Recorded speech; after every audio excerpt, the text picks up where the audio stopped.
చూడు పట్టించుకోకుండా వెళ్ళిపోతా అన్నాడు. నాని ఏంటి అసలు ఈ మధ్య నన్ను పట్టించుకోవట్లేవో, ఒక గంట సేపన్నా నాకు కేటాయిస్తున్నావో చెప్పు. అసలు ఈ రోజు నుంచి నా లైఫ్ లో గోల్డెన్ డేస్ అయిపోయారా. వస్తా అన్న. చెప్పు నాన్న. నువ్వే చెప్పు ఏదైనా. నువ్వే చెప్పు బంగారు. సరే నేను నిన్న ఒకటి అడుగుతాను చెప్పు. నీకు కలలో 2 అమ్మాయిలు వచ్చారంట, ఎందుకు నవ్వు వస్తుంది నీకు? కళ అంటే కల్లో 2 అమ్మాయిలు అనగానే నీకు నవ్వు వస్తుందా? నువ్వు చెప్పాలి, నాకు ఏ అమ్మాయిలు కల్లో రారు, నువ్వే నా కళలో రానివి అని నువ్వు చెప్పాలి. సారీ ఇంక నేను కళలు కన్నానులే. హ్యాపీనా?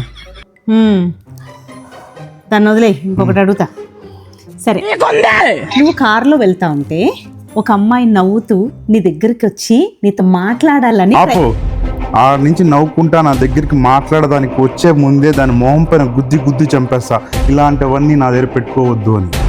నువ్వు మారవా ఇంకా? అసలు నీకెప్పుడు అంతే, నా తొందర ఎక్కువ. పూర్తిగా చెప్పింది ఏది వినవా? ఆ అమ్మాయిని నేను అంటే నీ మనసులో ఉంది నన్ను గుద్ది చంపేయాలని. ఎందుకు? ఆ కల్లో 2 అమ్మాయిలు కోసం, అంతేనా? నువ్వు మారవు అసలు. అయ్యో పాపం అంటే 6 నెలల దోశ అంట ఇదే. ఏదో పాపం నాకు కిచెన్ అంటే దెబ్బడి చేస్తాను వచ్చి మా జీవితం.